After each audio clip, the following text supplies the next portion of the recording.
Marcus Chen felt the cold metal floor vibrating under his feet as he walked through the diplomatic station. The sound of his boots echoed in the long hallway. Today was supposed to be the most important day in human history. First contact with an alien species that could actually talk back. He adjusted his blue uniform and checked his tablet one more time. The Cathera delegation would arrive in 20 minutes. Marcus was just a xenobiologist, not a diplomat, but he was here to help study their biology and make sure humans understood how different these aliens really were. The Cathara looked like big cats that walked on two legs. Their fur changed colors in the light, shifting from deep blue to silver. They had natural armor plates on their shoulders and arms. According to the reports, they were proud creatures who valued honor above everything else. Marcus reached the main meeting room where Ambassador Hayes was talking with other human officials. The room was huge, with a round table in the center and chairs sized for both humans and Cathara.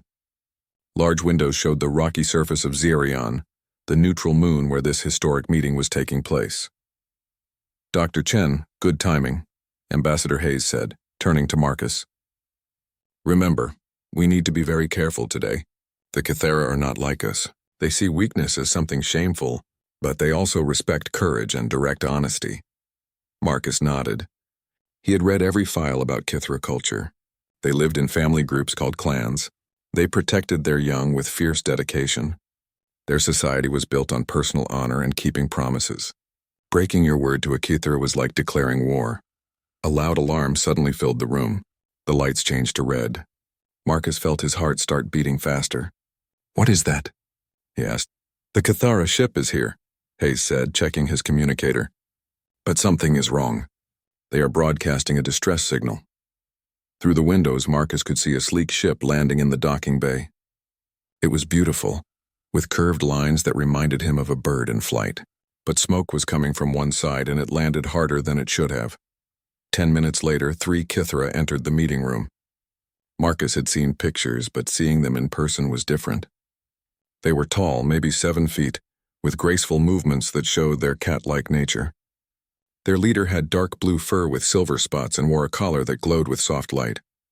"I am Zarathus of the Moonridge clan," she said, in accented but clear English. "I come with sad news. There are some of my people who do not want this meeting to happen. They think humans are dangerous. They may try to stop us." Behind Zarathus, Marcus noticed 2 smaller Cathara. They were young, maybe the size of human children with bright golden fur and big eyes. They stayed close to Zarathus, looking around the room with curiosity and a little fear. "These are my cubs, Kes and Taryn," Zarathus said, noticing Marcus looking at them. "I brought them to show that I trust humans. In our culture, you only bring your young where you feel completely safe." Ambassador Hayes stepped forward. "We are honored by your trust, Zarathus. We want this meeting to go well for both our people. Can you tell us more about the threat?" Before Zarathus could answer, another alarm started ringing. This one was different, louder, and more urgent. The station's computer voice spoke. "Security alert. Unknown ships approaching. All personnel report to safe areas." Marcus saw fear flash in Zarathus's eyes. "They found us," she said. "The separatists. They will try to destroy this station to stop the peace talks." The lights went out for a moment, then came back on as emergency power kicked in. Through the windows, Marcus could see bright flashes of light in space. Ships were fighting out there. "We need to get to the evacuation pods," Hayes said. But before anyone could move, a terrible sound filled the air. It was like metal being torn apart. Something had hit the station. The floor shook so hard that Marcus almost fell down. The young Cathara cubs made scared noises and pressed against their mother. Zarathus wrapped her arms around them, her fur standing up in alarm. "The main corridor is blocked," a security guard reported over the radio. "Explosion in Section C. We need to find another way out." Hayes started giving orders, but Marcus was not listening. He was watching the cubs. They were terrified, their big eyes wide with fear. They did not understand what was happening, just that there was danger everywhere. Another explosion shook the station. This one was closer. Dust fell from the ceiling and one of the big windows cracked. Marcus heard Zarathus make a low growling sound. She was trying to be brave for her cubs, but he could see she was scared too. "The lower levels," Marcus said suddenly. "There are maintenance tunnels down there. I studied the station maps. We might be able to get to the docking bay that way." Hayes nodded. Lead the way, Dr. Chen. Marcus headed for the emergency stairs with Zarathus and her cubs close behind. The stairs were dark and narrow. The cubs had trouble keeping up, their shorter legs not built for human-sized steps. They made it down 3 levels when the worst explosion yet hit the station. The whole building seemed to jump. Marcus was thrown against the wall. When he looked up, he saw that a section of the ceiling had collapsed, blocking the stairs above them. Ambassador Hayes. Marcus called out, but there was no answer. The radio was just static. They were cut off from the others. Zarathus was checking her cubs for injuries. They seemed okay, but they were shaking with fear. We are on our own, she said to Marcus. Can you still get us out? Marcus checked his tablet. The map was still working. Yes, but we need to go deeper. The maintenance level should be safe. They continued down the dark stairs. The cubs stayed close to their mother, but Marcus noticed they kept looking at him too. He was the only human they had met, and maybe they were starting to trust him. The maintenance level was a maze of pipes and cables. It was hot and humid, and the only light came from small emergency bulbs.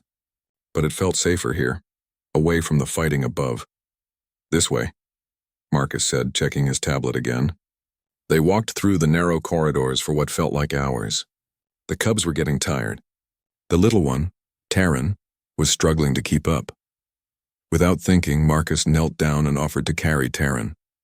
The cub looked at his mother, who made a soft purring sound.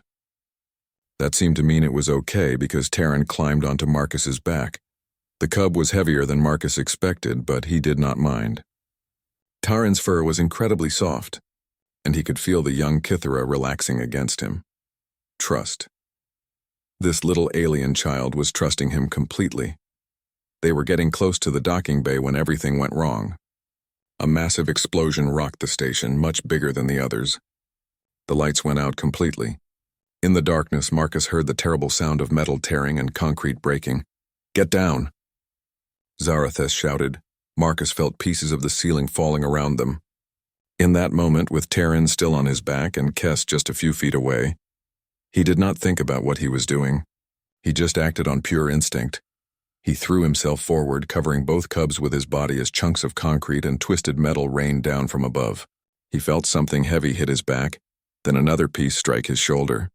Pain shot through his ribs, but he held still, making himself into a human shield for the 2 young aliens beneath him. The falling debris seemed to go on forever. Marcus felt warm liquid running down his face, blood from where a piece of metal had cut his forehead.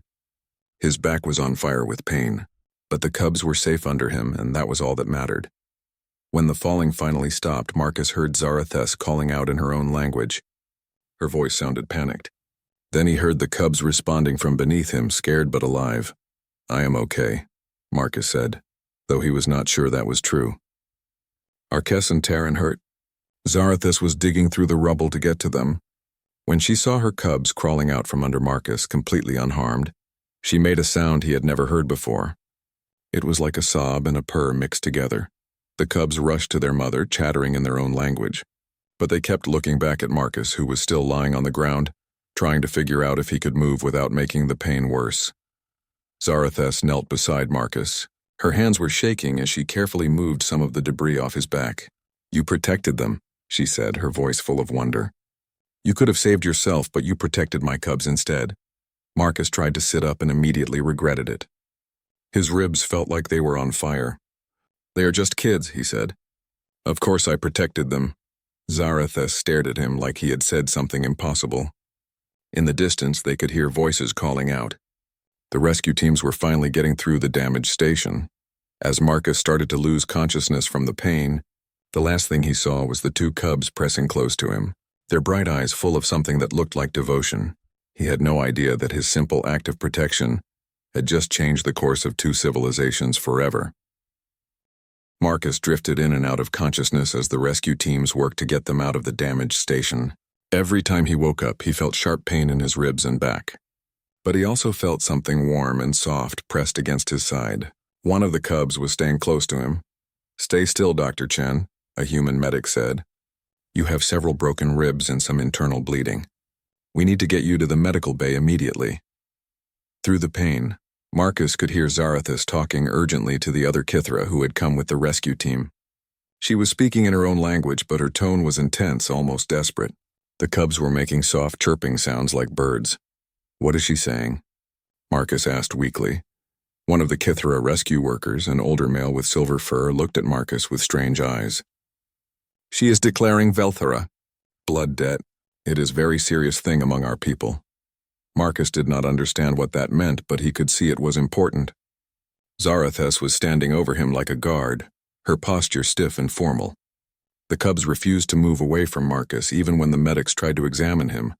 "I need to put him on the stretcher," the human medic said. But when he tried to lift Marcus, both cubs made loud, distressed noises. Kes, the older one, actually hissed at the medic. "They will not let you take him," Zarathus said in English. In their minds, he is their protector now. They feel safe only with him. The medic looked confused. "Ma'am, this man needs surgery. He could die if we don't treat him soon." Zarathus spoke quickly to her cubs in their language. They made unhappy sounds but finally stepped back a little. Still, they followed the stretcher as the medics carried Marcus to the emergency shuttle. During the trip to the main ship, Marcus faded in and out. Sometimes he woke up to find one of the cubs holding his hand with their small clawed fingers. Other times he heard Zarathus talking to Ambassador Hayes, who had survived the attack with only minor injuries. "I don't understand the problem," Hayes was saying. "Dr. Chen did a brave thing, yes, but once he recovers, he can return to his duties." "You do not understand," Zarathus replied. "What your human did is not just brave. In our culture, to protect another's young with your own body is the highest honor. It creates a bond that cannot be broken. A bond? Velthara? Blood debt. My family owes him a life debt that can never be repaid. But more than that, he has proven himself worthy of the ultimate trust. He is now Kython Velthus, a life-bonded protector of my clan line." Marcus heard those words even through his pain. Something about the way Zarathus said them made them sound final, like a judge announcing a sentence. The human medical bay was not equipped for Kythera, but Zarathus insisted on staying while the doctors worked on Marcus. The cubs sat in the corner, their big eyes never leaving him. They looked so small and scared in the bright white room. Dr. Yamamoto, the head surgeon, came out after 3 hours of surgery. "He's stable," she told Hayes and Zarathus. "Several broken ribs, a punctured lung, and significant tissue damage to his back and shoulders. But he'll live. He'll have scars, and the healing will take months. Can we move him back to Earth for treatment?" Hayes asked. "No," Zarathus said firmly. "He comes with us to Kythera Prime. Our medical knowledge can help him heal better than yours. And the cubs need to be with him during his recovery." Hayes looked uncomfortable. "Ma'am, I appreciate your offer, but Dr. Chen is a human citizen. We can't just let you take him to another planet." Zarathus's fur stood up slightly, a sign of agitation that Marcus had read about in the cultural files. "You misunderstand. This is not a request. The Velthara bond is sacred. To separate a life-bonded protector from those he saved would be a terrible dishonor. My cubs would be marked as abandoned by their protector. They would become outcasts." Dr. Yamamoto frowned. "And if Dr. Chen refuses?" "He cannot refuse what has already been decided by his actions," Zarathus said. "When he threw his body over my cubs, he chose to accept the sacred responsibility. Your people have a saying, actions speak louder than words. His actions spoke very clearly. Marcus woke up 12 hours later to find both cubs asleep next to his hospital bed. Kes had her small hand wrapped around his finger. Taran was curled up like a cat at the foot of the bed. When Marcus tried to move, Kes woke up immediately and made a soft trilling sound. "Hey there," Marcus whispered. His throat was dry and his voice came out rough. Kes made the trilling sound again, then carefully climbed up to sit beside him on the bed. Zarathus appeared in the doorway. She looked tired but relieved to see him awake. "How do you feel?" she asked. "Like I got hit by a building," Marcus said, then winced as laughing hurt his ribs. "Are they okay?" Kes and Taran. Zarathus moved closer to the bed. "They are perfect. Not a scratch on them, thanks to you. They have not left your side since the rescue. They refuse to eat unless they can see you." Marcus looked down at Kes, who was now purring softly while leaning against his arm. Taran had woken up and was watching him with bright, curious eyes. "I don't understand. Why are they so attached to me? We barely know each other." Because you did something no other species we have ever met would do, Zarathus said quietly. You risked your life for children that are not yours, not even your species. In Kithra culture, that makes you more than a friend. It makes you family. She sat down in the chair next to his bed. I must tell you something important. Your ambassador Hayes wants to take you back to Earth, but I cannot allow this. Marcus felt a chill that had nothing to do with his injuries. What do you mean? I have declared Velthera a blood debt, but more than that, by your actions you have become Kython Velthes, a life-bonded protector. In our law and our hearts, you now belong to my clan. You cannot be separated from my cubs. Marcus stared at her. You're saying I'm your prisoner? Not prisoner, Zarathus said firmly. Family, the highest honored family. You will come with us to Kithera Prime. You will heal in our medical centers, which are far better than human medicine. You will learn our ways, and you will help raise my cubs to understand both our peoples. And if I refuse? Zarathus looked at her cubs, who were both watching the conversation even though they could not understand all the words. Then you would dishonor them and me. They would be marked as abandoned by their protector. They would never be accepted by other cubs. They would grow up as outcasts, always wondering why the one who saved them walked away. Marcus felt the weight of her words. He looked at Kess and Taryn, so young and trusting. They had been through a terrible experience, and somehow he had become their anchor of safety in a frightening universe. What exactly does this life-bonded protector thing mean? He asked. It means you are now part of my family line, Zarathus said. You have the rights and responsibilities of a clan member. You will help guide Kess and Taryn as they grow. You will be honored among all Kithera, and in return, my clan will protect and care for you for the rest of your life. Marcus closed his eyes. This was not what he had expected when he woke up this morning. He had been a simple xenobiologist excited about first contact. Now he was apparently bound by alien law to become an adoptive parent to 2 alien children. But when he opened his eyes and saw Kess and Taryn looking at him with such trust and affection, he realized something surprising. He did not want to abandon them either.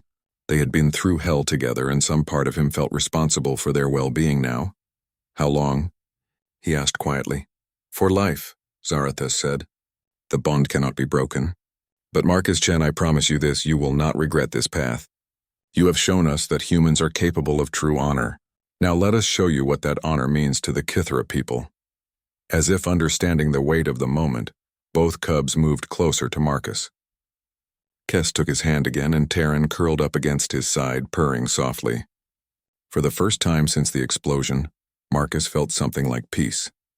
Outside the medical bay, he could hear Ambassador Hayes arguing with Kithera officials. The future of human-Kithera relations was being decided, and somehow Marcus had become the center of it all. His choice to protect 2 frightened children had created consequences he never could have imagined. But as he looked at Kess and Taryn, trusting and safe beside him, Marcus realized that some consequences were worth accepting. He had saved their lives, and now they had become his responsibility. It was a burden he was starting to think he could learn to carry. 3 weeks later, Marcus woke up in a room unlike anything he had ever seen. The walls seemed to be made of living wood that glowed with soft, warm light. The ceiling was transparent, showing a sky filled with 2 moons and strange, beautiful stars. This was Kithera Prime, and he was now 40 light-years from Earth. His body felt different. The Kithera medical treatments had healed his injuries much faster than human medicine could have. But the scars remained, long pale lines across his back and shoulders where the debris had cut him. They would be permanent reminders of that terrible day on the station. A soft chirping sound made him turn his head. Kess and Taryn were sitting by his bed, playing with what looked like glowing puzzle pieces. When they saw he was awake, they made excited noises and climbed onto the bed to greet him. Good morning, Protector Marcus, Kess said in careful English. Her accent was thick, but she had been working hard to learn his language. Just Marcus is fine, he said, sitting up carefully. The cubs had grown in the past 3 weeks. Their golden fur was brighter, and they seemed more confident. But they still refused to go anywhere without him. Zarathus entered the room carrying a tray of food. She moved with the graceful confidence of someone in their own home. You slept well? She asked. Better than I have in weeks, Marcus admitted. But I still don't understand all of this. What exactly has happened to me? Zarathus set the tray down and sat beside him. You have been formally recognized by the Kithra Council as Kython Velthus, a life-bonded protector. This has only happened 17 times in our recorded history. Never with an alien. And what does that mean exactly? It means you are now legally and spiritually part of my clan. You have the same rights as any blood family member. You can own property, participate in clan decisions, and your voice carries weight in our society. In return, you share the responsibility of raising and protecting Kess and Terran. Marcus looked at the cubs who were listening to the conversation with bright, intelligent eyes. And if I want to go home to Earth? Zarathus's expression became sad.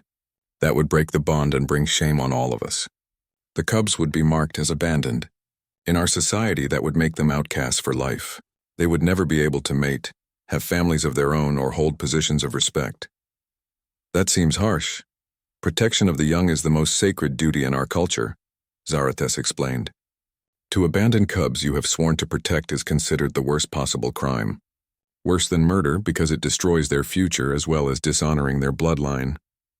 Marcus felt the weight of responsibility settling on his shoulders like a heavy cloak. He had saved these children in a moment of instinct, and now their entire futures depended on his choices. What about my job? My life on Earth? Your government has been contacted, Zarathus said. Ambassador Hayes has explained the situation. They understand that forcing you to return would damage relations between our species. You are officially listed as a cultural exchange ambassador. Marcus was quiet for a long moment, processing this information. Then Terran climbed into his lap and curled up like a cat, purring softly. The sound was surprisingly comforting.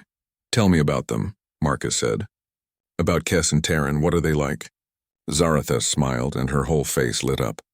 Kess is the older one. She is very smart and asks many questions. She wants to understand everything about how things work. Terran is more artistic. He loves music and colors and making things with his hands. How old are they? In your terms, Kess is about 8 years old and Terran is 6.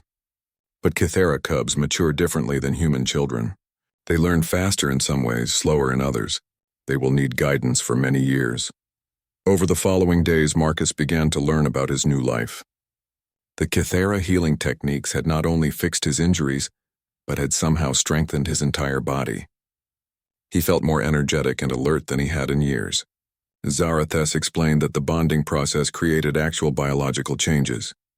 When a Kithera accepts someone as family, our bodies release special chemicals that help us bond, she said as they walked through the clan gardens. These chemicals also improve health, extend life, and sharpen the mind. You are experiencing this now. Marcus could feel the difference. His thoughts were clearer, his reflexes faster. Even his vision seemed sharper. Is this permanent? As long as the bond remains strong, yes. This is one reason why life-bonded protectors are so valued. The relationship benefits everyone involved. The cubs were fascinating to watch and interact with. They were incredibly intelligent, learning human words and concepts with amazing speed, but they were also still children, playing games and getting into trouble like any young ones. Marcus found himself becoming genuinely attached to them. Kess would spend hours asking him questions about human culture and technology. Terran would show him beautiful drawings he made with glowing paints that only worked under Kithera starlight. Why did you save us? Kess asked one evening as they sat by a lake that reflected the 2 moons. Marcus thought carefully about his answer. Because you needed help and I could help you. That's what decent people do. But we're not your species, Terran said. Most beings only help their own kind. That's not how humans think, Marcus said. Well, not how the best humans think. We believe that if someone needs help and you can give it, you should. It doesn't matter what they look like or where they come from. The cubs exchanged glances. That is very different from most species we know, Kess said quietly. Over time, Marcus also began to understand Zarathus better. She was not just a diplomat, but a scholar and leader in her own right. She had been studying other species for years, trying to understand if any of them shared Kithera values of honor and family loyalty. Humans, she told him, were the first species that seemed to have the potential for true friendship. Most species we meet are either predators looking to exploit us, or prey animals too scared to form real relationship, she explained. But your actions on the station showed us something different. They showed us that humans can be trusted with what we hold most precious, our young. Marcus began to see that his situation was about more than just him and two cubs. He had become a bridge between two civilizations, a living proof that humans and Kythera could form bonds that went beyond politics and trade agreements. But with that realization came pressure. Messages from Earth arrived regularly, with officials asking when he would return. Some were understanding, but others seemed to think he was being held against his will. The situation was putting strain on the fragile peace between the two species. What if this doesn't work? Marcus asked Zarathus one night. What if my people demand I come home and your people refuse to let me go? Zarathus was quiet for a long time. Then we would have to choose between honoring our most sacred bonds and keeping peace with humanity. It would tear apart everything we have worked for. And what would you choose? I would choose to honor the bond, she said without hesitation. Even if it meant war. My cub's well-being comes before politics. That is what it means to be Kythera. Marcus understood then that this was not just about him anymore. His choice would determine whether humans and Kythera could build a lasting friendship or would become enemies. The weight of two civilizations' futures rested on his shoulders, all because he had acted on instinct to protect two frightened children. As he looked at Kes and Taran sleeping peacefully in their beds, he realized he was starting to understand what Zarathus meant about sacred bonds. These cubs were no longer just alien children to him. They were becoming his family, and the idea of abandoning them felt impossible. But was his growing attachment to them worth risking a war between species? And more importantly, did he have the right to make that choice for all of humanity? The questions kept him awake long into the night, staring up at the alien stars that might now be his home forever. The crisis came exactly 2 months after Marcus had arrived on Kythera Prime. He was teaching Kes and Taran how to play chess when Zarathus burst into their learning room, her fur standing on end in obvious distress. What's wrong? Marcus asked, immediately alert. Human ships, she said, breathing hard. A full diplomatic fleet has just entered our system.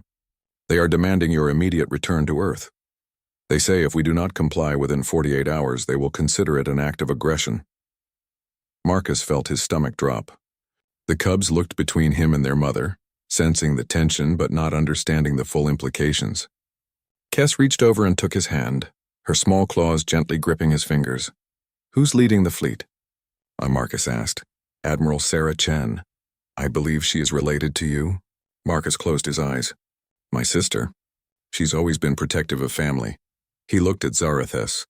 What are the Kythera Council saying? They are divided. Some want to avoid conflict and are willing to let you go. Others say that breaking the Velthera bond would destroy our honor and make us look weak to other species. The debate has been going on for hours. Over the next day, the situation grew worse.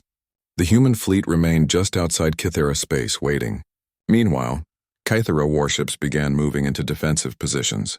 Both sides were preparing for the possibility of armed conflict. Marcus found himself caught in the middle of increasingly desperate diplomatic communications. His sister Sarah sent him personal messages, begging him to come home. This isn't you, Marcus, she said in one video call. You're a scientist, not someone who gets involved in alien politics. Just tell them you want to leave and we'll handle the rest. But when Marcus tried to explain the situation, Sarah's expression grew hard. They're manipulating you, she said, using those alien children to make you feel guilty. This bond thing is just primitive superstition designed to trap valuable humans. It's not superstition, Marcus said firmly. I've seen the biological effects. I've felt them. This bond is real, and breaking it would genuinely harm Kes and Taran. And what about your harm? Sarah shot back. What about your career, your life, your family on Earth? Are 2 alien kids really worth throwing all of that away? The question haunted Marcus for hours after the call ended. He walked through the clan gardens, trying to sort through his conflicted feelings. These past 2 months had been the most meaningful of his life.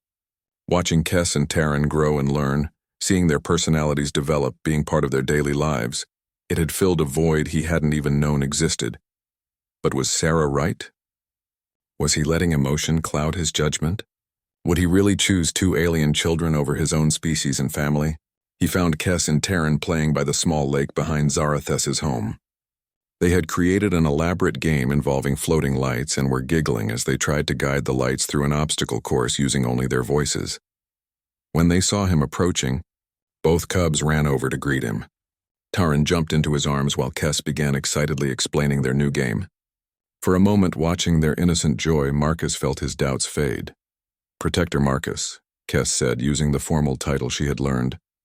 "Mother says there might be trouble with your people." "Are you going to leave us?" The direct question hit him like a physical blow. He knelt down so he was at eye level with both cubs.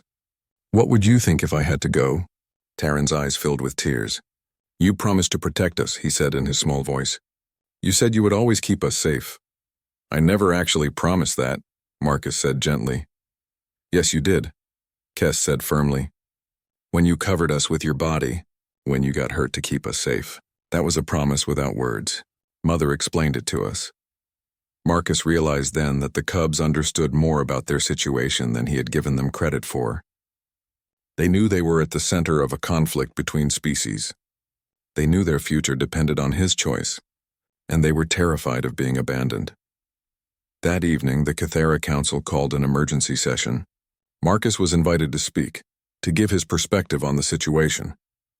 The council chamber was a magnificent room carved from living rock, with representatives from dozens of clans seated in a vast circle. "Marcus Chen of Earth," the High Counselor said, "you stand at the center of a crisis that could determine the future of both our species. Tell us what you wish." Marcus stood in the center of the circle, feeling the weight of hundreds of alien eyes upon him. "Honored counselors," he began, "I want to ask you something. What makes a civilization truly advanced?" There was a murmur of surprise at the unexpected question. "Is it technology?" And Marcus continued. "Military power? Economic strength? Or is it something else? Is it the ability to form bonds that transcend biology? To create families not just with your own kind but with anyone who shares your values?" He turned slowly, addressing different sections of the council. 2 months ago I had never met a Kythera. Today I would die to protect 2 Kythera cubs as surely as I would die to protect human children, not because of some mystical bond, but because I have come to love them as if they were my own. That transformation, that ability to extend our circle of care beyond our species, that is what makes us truly civilized. Humans and Kythera have the chance to show the galaxy something unprecedented, that 2 species can become one people, united not by biology but by choice. The council chamber was completely silent now. "My sister's fleet is out there because they think you are holding me prisoner," Marcus said. "But they're wrong." "I'm not here because I have to be. I'm here because I choose to be. I choose to honor the commitment I made when I protected Kes and Taran. I choose to be their guardian, their teacher, their family." He paused, making sure his next words carried the full weight of his conviction. "I am asking the council to let me address the human fleet directly. Let me explain to my people that this is not about alien manipulation or primitive bonds. This is about the future we could build together, if we're brave enough to trust each other with what we hold most dear." The High Counselor leaned forward. "And if your people refuse to accept your choice?" Marcus took a deep breath. "Then that will be their loss. I have found something here worth more than my old life. I have found a purpose, a family, and a chance to be part of something larger than myself. I will not abandon that for fear or politics." The council voted to allow Marcus to broadcast a message to the human fleet. As he prepared his words, he thought about the choice he was making. He was choosing 2 alien children over his own species' demands. He was choosing love over duty, family over politics. But as Kes and Taran helped him practice his speech, correcting his pronunciation of Kythera words and adding their own small contributions, Marcus realized he wasn't choosing between 2 worlds. He was choosing to build a bridge between them. His message would either diffuse the crisis or make it infinitely worse. But for the first time since this all began, Marcus felt completely certain of his path. He was exactly where he belonged, fighting for exactly the right cause. Whatever happened next, he would face it as a protector, a father, and a bridge between the stars. The communication chamber on the Kythera Council ship was filled with representatives from both species, as Marcus prepared to make his broadcast. Through the viewscreen, he could see his sister's flagship, the UNS Endeavour, along with 5 other human vessels maintaining a tense standoff with the Kythera defensive fleet. Kes and Taran stood beside him, wearing small translator devices so the humans could understand them. Zarathus had suggested they be part of the broadcast, and Marcus had agreed. This was about them, after all. The galaxy should see what this conflict was really about. Broadcasting on all frequencies, the Kythera communications officer announced. Marcus looked directly into the camera. This is Dr. Marcus Chen, speaking to the human fleet and to anyone else listening throughout the galaxy. I know you came here to rescue me, but I need you to understand something important. I don't need rescuing. He could see his sister's face on a side monitor, her expression hard and disapproving. 2 months ago, I made a choice, Marcus continued. When debris was falling and 2 children were in danger, I chose to protect them with my body. That choice created a bond that goes beyond politics or species differences. It created a family. He gestured to Kess and Terran. These are Kess and Terran of the Moonridge clan. They are 8 and 6 years old. They like puzzles and art and asking impossible questions. Kess wants to be a scientist like me. Taran wants to compose music that can be heard across space. They are also my children now in every way that matters. Not by blood, but by choice, by love. By the commitment I made when I decided their lives were worth protecting. Kess stepped forward. Her voice was small but clear through the translator. Hello, humans. My name is Kess. Marcus is my protector father now. He teaches me about your people and helps me understand why some humans are brave and kind like him. Terran was shyer, but he held up a drawing he had made. I drew this for Marcus, he said. It shows him covering us when the building fell down. He saved us even though it hurt him. That's what families do. Marcus saw tears in his sister's eyes, even as her jaw remained set. Admiral Chen, Marcus said, addressing his sister directly. I know this is hard for you to understand. I know you think I'm being manipulated or coerced. But look at them. Really look at them. They are children who survived a terrorist attack because I was willing to put their lives before my own. How could I abandon them now? He paused, gathering his thoughts. But this is about more than just 1 human and 2 Kythera cubs. This is about what kind of civilization we want to be. Do we want to be a species that only cares for our own? Or do we want to show the galaxy that love and family can cross any boundary? The Kythera have something we've never seen before in any alien species. The ability to truly adopt outsiders into their families. Not as servants or curiosities, but as full equals. They've given me rights, responsibilities, and a place in their society that no human has ever had with an alien race. Marcus looked at the camera with all the conviction he could muster. I'm asking humanity to try something unprecedented. Don't see this as a loss, see it as an opportunity. I want to be Earth's first cultural bridge to the Kythera. Let me help build a relationship between our species that goes deeper than trade agreements or mutual defense pacts. Let me help create the first truly integrated human-alien family. And let that family be the foundation for something bigger. Imagine human children growing up with Kythera cubs as siblings. Imagine the art, the science, the philosophy that could emerge from minds shaped by 2 different but compatible cultures. Admiral Sarah Chen's face appeared on the main screen. She was silent for a long moment, studying her brother and the 2 cubs who stood close to him. Finally, she spoke. Marcus, I've known you your whole life. I've never seen you care about anything as much as you clearly care about those children. But are you absolutely certain this is your choice? No coercion, no manipulation? I'm completely certain, Sarah. More certain than I've ever been about anything. Sarah was quiet again, then addressed the Kythera representative. High Counselor, I need assurance that my brother will be free to communicate with Earth regularly, and that human representatives will have access to visit him. Of course, the High Counselor replied. Marcus Chen is family now, but he is also a bridge between our peoples. We want that bridge to be strong and open in both directions. The standoff ended not with a retreat or surrender, but with the beginning of something entirely new. The Chen Moonridge Accords, as they came to be known, established Marcus as the first official cultural integration ambassador between Earth and Kythera Prime. More importantly, his status opened the door for other cross-species adoptions and exchanges. Within a year, 3 more humans had been accepted into Kythera clans, and 2 Kythera scholars had become honorary members of human research families. The biological bond between humans and Kythera proved to be even more significant than anyone had initially realized. The children raised in mixed families showed enhanced abilities that neither species had exhibited alone. They were more creative, more empathetic, and more intelligent than their single-species peers. 5 years later, Marcus stood in a classroom on New Geneva Station, the first human Kythera joint colony. He was teaching a group of mixed human and Kythera children about the history of both species. Kes and Taryn, now teenagers, helped him with the lessons. "Teacher Marcus," asked a young human girl named Emma, "why did the first contact go so badly?" "Because people were afraid," Kes answered before Marcus could speak. "They thought different meant dangerous. They didn't understand that different could mean wonderful." Taryn, who had indeed become a composer, added, "My music teacher says that the most beautiful songs come from combining different instruments that shouldn't work together but do." Marcus smiled at his children, because that's what they were now, completely and forever. That's exactly right. Sometimes the most important thing you can do is choose to care about someone who's different from you.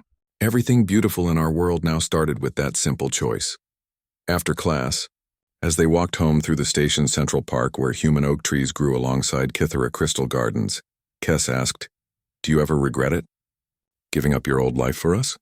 Marcus stopped walking and knelt down to look at both his children, still a habit from when they were small. "Kes, do you regret growing up? Do you regret learning to read or making friends or discovering who you are?" "No, of course not. That's how I feel about becoming your father. It wasn't giving up my old life. It was growing into a better one." Taryn hugged him tightly. "We love you too, Dad." As they continued toward home, Marcus reflected on the journey that had brought them here. It had started with a moment of pure instinct, the simple human reflex to protect the innocent. But that moment had rippled outward, changing not just his life but the course of 2 civilizations. Zarathus was waiting for them at home, now serving as the director of interspecies cultural studies. She had never remarried, choosing instead to focus on her work and her unusual family. She greeted them with the traditional Kythera gesture of touching foreheads, which had become their family's way of saying, "Welcome home." "How were the cubs today?" "Oh," she asked Marcus, using the affectionate term she still used for Kes and Taryn, even though they were nearly adults. "Perfect," Marcus replied, watching as Kes helped Taryn with his homework while debating some point of quantum mechanics. "Absolutely perfect." That evening, as the family sat together watching the sunset through their home's large windows, Marcus thought about all the other families like theirs that now existed throughout human and Kythera space. Children growing up bilingual in both human languages and Kythera songs. Scientists collaborating on projects that neither species could have imagined alone. Artists creating beauty that transcended any single world's imagination. It had all started with one human's refusal to let alien children come to harm. One moment of courage that proved the same truth both species had somehow always known, but never dared to test. That love was stronger than fear. That family was a choice rather than an accident of biology. And that the greatest adventures began not with seeking the unknown, but with choosing to protect it. The bond that had once seemed like a prison had become the foundation of a new kind of civilization. And Marcus Chen, the xenobiologist who had just wanted to study alien life, had instead become something far more important. A father, a bridge, and proof that sometimes the most powerful force in the universe was simply refusing to let go of those you've chosen to love.